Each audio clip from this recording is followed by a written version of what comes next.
This is coming from a video where a young lady said, if your pastor went to Bible college and is college educated, he is lying to you. They're either willfully or unwillfully lying to you. So let me break it down. Hi, my name is Siobhan Patterson. I'm actually an ordained minister. I don't practice. I graduated from Southwestern Assemblies of God University. It is now known as Nelson University because they realized the stigma that Assemblies of God has. And I just want to shout this school out because they are the ones that taught me that you need to preach from a place of authenticity, integrity, and in alignment with the word. It fundamentally clear to us how the Bible was put together. And even though every Christian is going to put their spin on it, like God's hand protected the Bible through all the years, they made it very clear that it was passed through these people and passed through these people. And these were the holies of the holies, and only these people could touch it, and only these people could see it. But it was very clear without them saying there's so much room for error. Favorite lessons, aside from them making us study the Jonestown Massacre and really pressing upon this idea that you need to understand your doctrine, otherwise you can be brainwashed. And in the wrong hands, someone with this much power could brainwash an entire group of people. And in Jim Jones' situation, it was almost 1,000 Americans that he brainwashed into mass.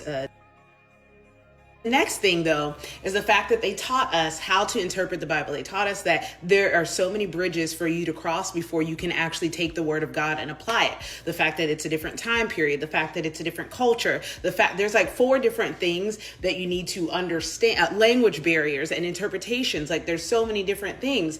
And so what she means, I think, when they say they're either intentionally lying or they're unintentionally lying, they either went to a shitty Bible college where they did not break these things down for them in a academic way, the way my school did, or they did have it broken down for them, understood the assignment, and still went out to be a footsman for the evangelical industrial complex. We never talked about homosexuality. We never talked about abortion when we were breaking down the Bible. We broke down like the message, the gospel of Jesus, and then understanding the chaos of the Old Testament, and basically just trying to make it all make sense and be cohesive. We never spent a lot of time about how to teach your church about this or how to teach. They told us they didn't want us drinking while we were Bible college students, but they acknowledged that there are certain denominations where that's allowed.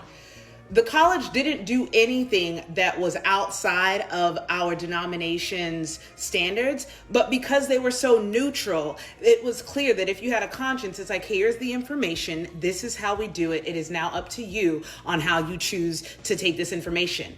I got that information and had to sit with it. And after not getting hired at places like Elevation, I was like in my second round of interviews, I dodged a bullet. I realized I don't think that's what I went to Bible college for. I don't think I went to get this information to actually be a mega church pastor like I thought. I think I'm supposed to take this information out into the world and be like another little Jesus and be like, hey, the way the religious leaders are doing it is not right. This is actually the way that God, Jesus, me would like it. And that's what I've done. So I hope that's my perspective on that.